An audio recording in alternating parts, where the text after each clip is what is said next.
13 years out of 19 years spent training-ish, you said.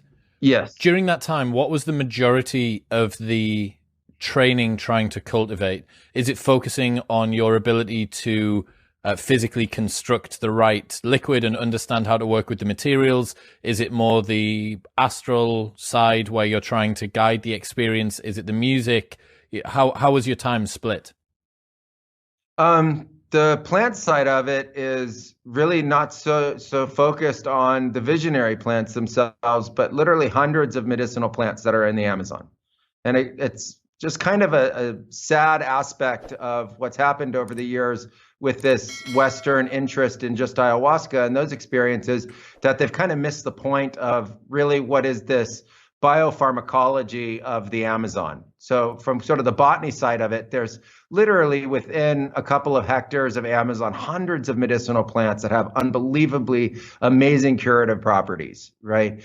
But you learn about them not in your Western educated sort of teacher with a whiteboard or chalkboard way, teaching you this is the plant, that's the plant. On the contrary, you go into trance and into vision in the ayahuasca ceremonies, and the shamans chant the energy and the healing properties of the other kinds of plants.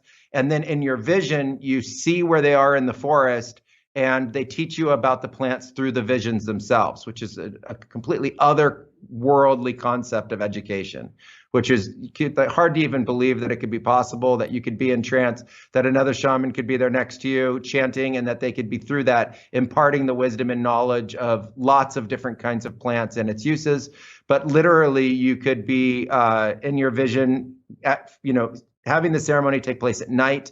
But in your vision, it's daytime, you're in the forest, you're standing there next to the shaman. The shaman is showing you a plant, it's showing you the leaves, it's showing you how to use the leaves, it's showing you how to prepare the leaves, all within the vision itself, within the ceremony. And the next day, you could walk out into the forest, literally into that location, and find that plant. And so that's sort of the nature of apprenticeship. And you spend most of your time learning about the plants through the ceremonies themselves. So you do a process of diets, which they call dieta, which just means diets. And that's a time where you drink or consume teas or different kinds of elixirs made out of lots of different kinds of medicinal plants, most of which, like I say, are not psychoactive.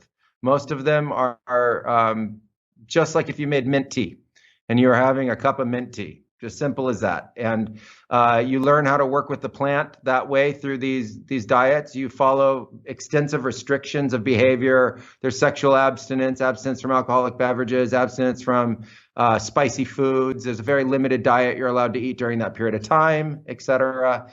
And you go through these dietas, and then during that time, you also participate in visionary ceremonies, depending on the plants that you're training with and that you're working with.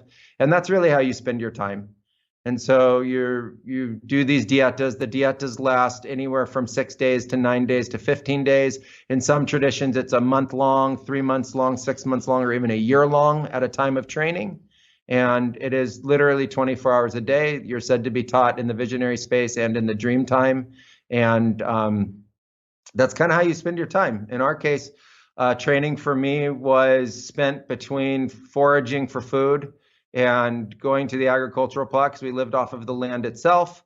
You would go out in canoes and go fishing. You would, collect food and during the day, or you would do other kinds of mending or building or the creating of the tools that you needed. It was, very rudimentary life. Where I lived, there were very few inhabitants. There were about maybe 50 to 60 people in total, and for miles and miles and miles of jungle where I lived. And so you spend a lot of time just kind of foraging and being part of nature and interacting with nature. And then the rest of the time is spent in ceremonies as part of the dietas.